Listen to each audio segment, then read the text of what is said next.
I'm Andrew Steele, and I'm going to be talking to you about a assignment that I just completed that I actually made for myself a couple months ago. It was workplace comparisons between the U.S. and Australia. First of all, just going over the assignment a little bit. My assignment was to interview a coworker and ask them, some pointed questions about, comparing the workplace with it from the two different countries. And in order to do this, I made sure I found a coworker who worked in both the United States and in Australia. So I chose one of my coworkers, Angela, who actually has a really interesting background story, but we're gonna get into that later. But she worked in Chicago at Morningstar's headquarters, and then for several years before she moved, and has been in Sydney, I think, believe the last 3 years. So she has a very fresh perspective on the Sydney culture and at the same time the Australia culture. So like I said, my assignment was essentially just to ask some pointed questions. Um, such as why would someone rather work in Australia rather than the United States? What are some similarities? What are some differences? And just get a general understanding of what are the big differences between the two cultures. And I'm not going to get into the whole interview, but um, we ended up talking for about an hour, mostly on track about the assignment. But the the one the one big thing I got from the interview, as far as strictly workplace differences, was this: Australians are much less cutthroat than the United States are. So she was telling me how she worked in Chicago, doing a very similar role to what she's doing here in Sydney, and she felt as if this, just a little background, we the team that we work on,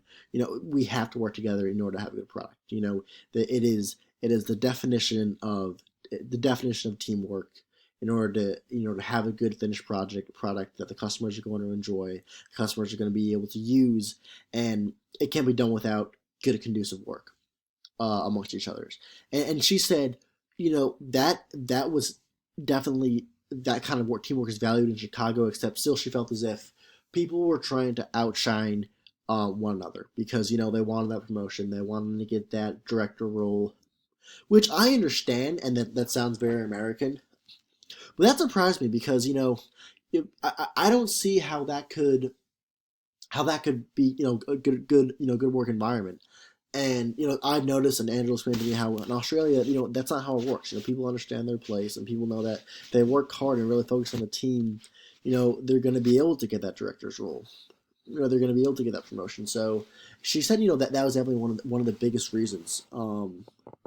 And she also mentioned that as far as why she likes Australia more than the United States, as far as the workplace goes, just because it's not as cutthroat. And I think that's a very personal sentiment, just because personally, I think I would thrive better in the cutthroat area because I'm a very competitive person. I like to outshine the other guy just because that just I grew up playing sports and everything. I've always competed.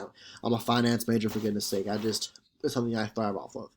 I want to go into investment banking, which is all about competitiveness in a very competitive field. So I I can see why she would say that, but I actually think personally, I actually almost like the in that aspect, the United States work culture better, just because it is more of a cutthroat or I guess you could say. So I'm gonna get into the interview itself. You know what worked well, what didn't work so well. The highlight was, like I was saying, so she has a very fresh perspective on the Australian United States work culture because she's young and she's actually from India. So she decided to go to college at Wellesley University in Boston as an international student, and then she liked it so much she stayed in the United States. And so she explained to me that she's actually like almost a foreigner in the United States and kind of in Sydney, just because she's not from Sydney. So it was really cool to get a perspective on someone who actually approached the situation, both workplaces, as kind of an outsider. Um, and I think I think that right there gives her like two totally unbiased peer views, and I found that very helpful during the process of the interview. And it was actually cool. She also gave me a kind of like cultural analysis on the workplace in India, and how it's just vastly different. How it's even much more laid back, and there's different dynamics as far as how it goes with authority and whatnot. So I just found that also very very interesting to hear the Indian analysis as well, from someone who is from India and has worked in India. One challenge I faced was I was actually pretty nervous about approaching Angela and asking for the interview, and I think that really comes from the fact that I'm supposed to be getting work done. She has a lot of work she has to get done. I didn't want to waste her time, and I didn't want to look like I was slacking off and putting my schoolwork above my other work. And this is actually a sentiment that I'm actually never gonna have again based off this interview and how well it went. What I learned about Australian culture. But of course I'll get into that later. But you know, it, I was nervous, and I'm glad I did in the end because it was an incredible interview and I learned a lot. Um, and um, and like I said here, we even struggled to stay on task just because we're pretty close. We sit right next to each other. So it was pretty interesting how it was pretty interesting how it all worked out. I was pretty nervous, but I had no reason to be nervous. And the reason I had no reason to be nervous is because I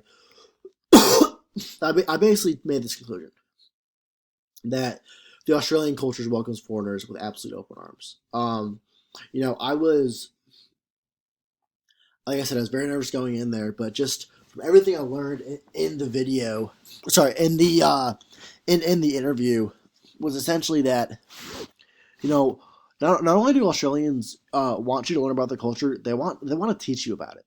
They really want you to throw yourselves in there and just become a true Aussie, as they say. Um, and so this actually really helped me relate back to the article about cultural intelligence that we read, um, which was and one part of that was three sources of cultural understanding.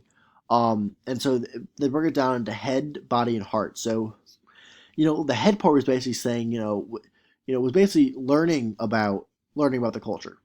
Um, and in some instances, in some countries, if you try to learn about something, they just kind of brush you off and say no, no, don't worry about it. I mean, don't learn about it. We don't want you to learn about it. That's part of our culture.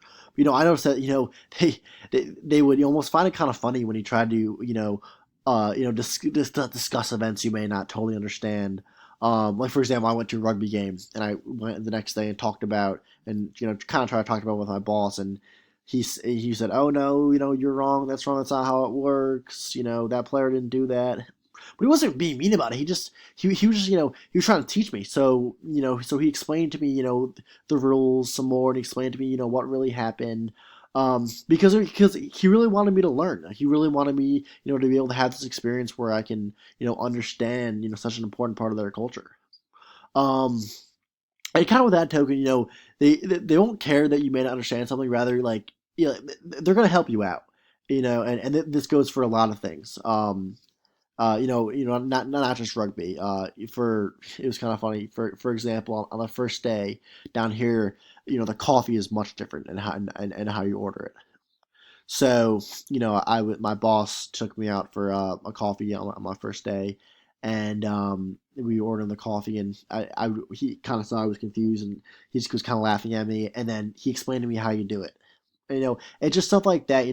They, you know, they want your head to be into to be in to be in it to be able to learn about it, so you can become a true mate, as they would say. Um, the next is the heart. And the heart is what I've really struggled with. Struggle with most. And because like I was saying with Angela, I was really nervous, to approach, approach someone who, although Angela's not Australian, she considers herself an Australian. To approach an Australian and ask them for questions because I don't want to waste their time. I don't want them to just think, oh, this foreigner is gonna sit here and ask me questions about my country. I don't really want to answer them because of of course I do. And Angela explained to me that the more motivated you are to throw yourself into the culture, the more motivated an Australian's going to be to sit there and answer your questions. Um, and and like I said, because they have these open arms, they really want um they really want to see the motivation to really become a true Aussie. Um, so I think that's something that that's why I'm never gonna be nervous to ask another interview again, just because if I approach someone on my team and say, hey, you know what, tell me about the Australian Independence Day, or tell me about um the concept of dry July, which is something that they do down here.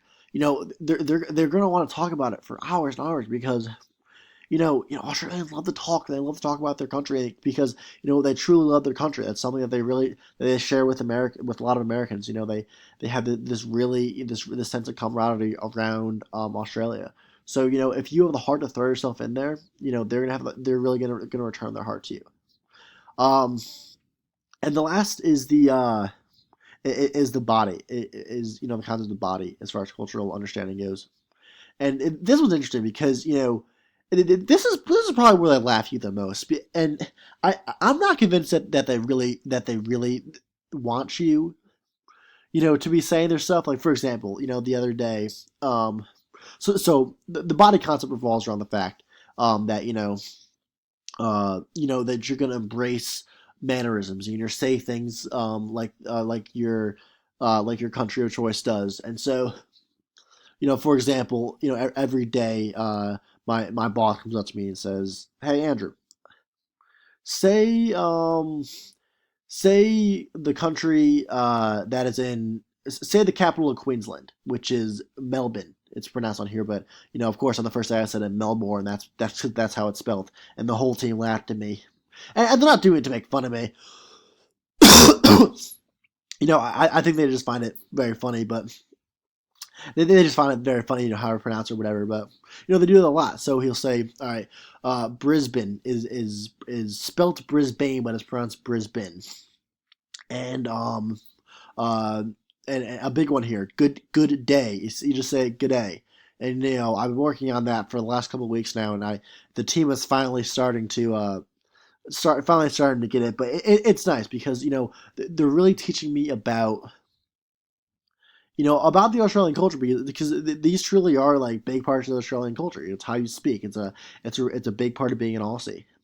And it's and the reason I say I don't know if they want you talking like that is because if I were to come in and say good day, mate, they would laugh at me, and they would find it kind of funny. And that goes to another part of Australians. They don't want to be anyone. They don't want you to be someone that you're not. If I'm not comfortable with saying that, they don't want me to walk around and say it. But I just the overall mantra I really got from the interview, what I've noticed is that, and what Angela really stressed to me, in her kind of like incubation period here when she was still adjusting, is that Australians want you to be Australian. Of course, there are some who hate it, who will call you a filthy American or whatnot, but there are all those people. But overall, Australians want you to be Australian. They love their country, and one thing they love more than their country is showing people how much they love their country, and they're gonna you know, they're going to teach you how to speak. They're going to tell you about their history, which has just made it so much easier for me, um, as far as my CQ scores, and so going off of that, getting into my CQ scores.